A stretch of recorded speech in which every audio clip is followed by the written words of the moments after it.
Okay, good evening. This is Professor David De Los Reyes. Okay, this is a long video format discussion, and my topic for this session will be this is a very interesting subject matter, differential equation. And for it to be exact, it is an exact differential equation. Okay, let's proceed. We are given the problem. Okay, this is differential equation, exact differential equation. Evaluate the given differential equation is the quantity 4x minus 2y plus 5 plus quantity dx plus the quantity 2y minus 2x plus quantity dy, and this should be equal to 0. So we are given a differential equation dE, and this is exact. EDE, meaning exact differential equation. But it is not directly exact differential equation. Okay, let's try to bring out the solution first. Because there are some portions which are directly integrable under exact differential equation. So if we try to bring out the solution, the problem is asking for the general solution. Okay. We are not given initial conditions, so the problem is asking for the general solution. Okay, let's try to bring out the solution. What I will do first is expand. We expand first. So if we try to expand the first one, I will combine 4x plus 5. So this is 4x plus 5 expansion multiplied by dx. Then I will separate minus 2y times dx. This is minus 2y times dx. For the second one, I will expand this one. It will be, the first one will be 2y dy. So this is 2y dy. And the second expansion will be the product minus 2x multiplied by dy, and this should be equal to 0. Why did I expand first? Because on the expansion, there are terms which are directly integrable already. Okay? This portion here is directly integrable already. Plus this portion. Okay? Why directly integrable? This is a variable x and this is dx. They're the same. This is y and dy. They're the same. So actually, we could now take the integral of this one. So as a part of the solution, we will do first those directly integrable. This one here plus this. This minus 2y dx, we can't do anything over here. Why? This is y and this dx. Okay? The variable should be the same, but they are not equal, right? And this one here, minus 2x dy, this is x and dy, they are not the same. For the meantime, we could not integrate it. But for the first two terms that I underlined, it will now be integrable. Because this is x and dx, this is y and dy. The variables are actually same, right? So I will call the first one to be directly integrables. I will rewrite this one. It will put quantity 4x plus 5 times dx plus 2y dy. So to bring out the solution of this one, actually we could now integrate this one. So I place it here, integrating. So the integral of the quantity 4x plus 5 times dx plus the integral of 2y dy. Okay? I am going vertically downward, right? Okay? So if we try to expand this one, the first one will be the integral of 4x dx plus the integral of 5 dx. If we try to expand this one, plus the integral of 2y dy.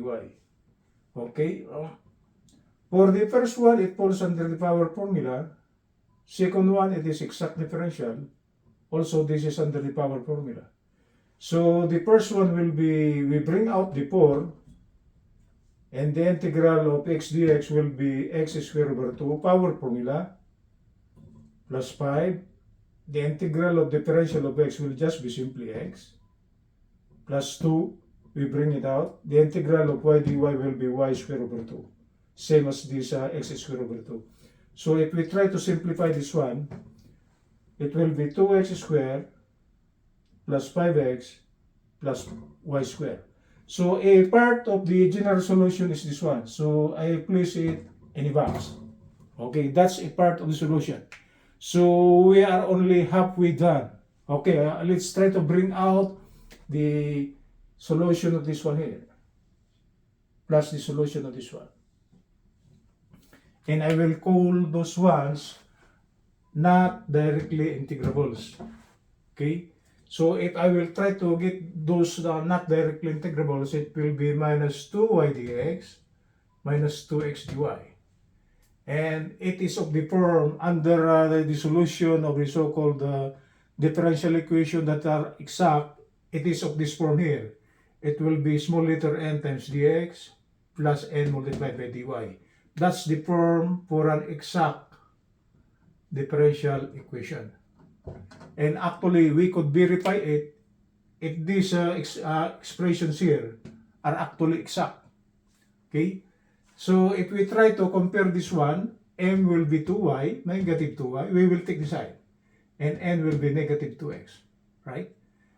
Because it is something like this, it should be plus open quantity, negative something like that, right? Because under the form, the operation should be addition, right? But unluckily, the sign of the second term will be negative, so I place it under a quantity.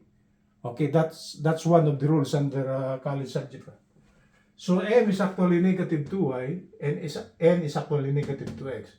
Okay, let's check if they are exact, if this expression here is exact. Because if it is exact, okay, we could bring out the solution for that one. There is a rule on how to bring out the solution of that one. We will take the partial derivative of m with respect to y. Meaning, we will take the derivative of m, which is negative 2y, with respect to y. So it will be, we are differentiating with respect to y, right? This symbol here is partial, right? So it will be partial derivative of y. We are to differentiate with respect to y. So this will fall under a constant, and a function should be negative 2.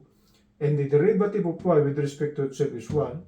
So the partial derivative of m with respect to y will be equal to negative 2. Let's take the partial derivative of n with respect to x. Okay? We are done with this one.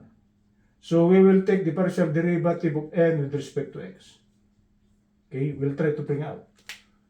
We are to differentiate this one with respect to x. So this should be negative 2. Again, a constant in a function. Negative 2. And the derivative of x with respect to x is actually 1. And the negative 2 times 1 is negative 2. So we got this one already. Under the rules on the solution of exact differential equation, if the partial derivative of m with respect to y is equal to the partial derivative of n with respect to x, if they are equal, the solution says they are exact differential equation. It is exact differential equation. And to bring out the solution of the exact differential equation, there are two solutions actually. It will be, we will just evaluate the integral of m dx, that's the first solution. And we will try to evaluate the integral of n dy, that's the second solution. And supposed to be, they are equal, right? Okay, proceeding with the integral of small m dx, this should be equal to the integral. Small m is negative 2y times dx. Okay.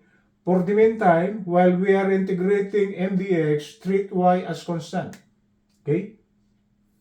So if y is constant for the meantime, while we are integrating with respect to x, negative 2 times y will be constant. So we bring it out, right? So this should be negative 2y, the integral of dx. Why we bring it out? You see, it's variable. No, because under the solution of exact differential equation, while we are integrating m dx, treat y, any y term inside as constant. So if they are constant, we bring it out. Okay? This should be negative 2y, the integral of dx. So this should be negative 2y, the integral of dx will just be simply x. So therefore, the integral of small m dx will be negative 2xy. So that's actually a part of the solution. And the second solution for these not directly integrables will be the integral of n dy. I am presenting two solutions. It should be the same. According to the concepts of exact differential equation, these should be the same. The integral of a small n dy should be equal to the integral. Small n is equal to negative 2x times dy, while we are integrating with respect to y. Okay? Treat any x term as constant. So, negative 2 times x, but x for the meantime is constant. So, negative 2x will be constant, so we bring it out. It should be negative 2x, the integral of dy, and the integral of dy. This is a rule under exact differential equation, guys. It only applies under exact differential equation. For other type of differential equation, this will not be true. Okay? So this should be minus 2x, and the integral of dy will be y. So the integral of small n dy will be negative 2xy. Okay? So the integral of this is negative 2xy, and the integral of m dx is minus 2xy. Like what I said, it should be the same. Right? That's the solution of those not directly integrables. That's the solution of these two here. Right? So if we try to bring out the general solution, okay, the total general solution, it will be the directly integrables plus the integral of m dx plus c, or directly integrables plus the integral of n dy, because these two here are the same, right? Plus c. So if we now try to bring out the total general solution, we will take the solution of those directly integrables. It is this. I put it in a box. It will be 2x squared plus y squared. I write first the y squared plus this should be 5x. This should be x. Okay. Plus the integral of m dx, or the integral of m dy. This is plus, right? Open quantity minus 2xy. This is the solution of those not directly integrable, which is a solution of the direct exact differential equation, minus 2xy plus c. And if we try to simplify this one, a 2x squared plus y squared, this should be 5x. Okay, sorry for that one.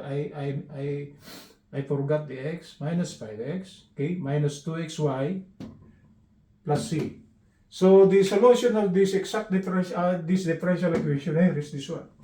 Meaning to say, if you try to take the first derivative of this, okay, what will come out should be this.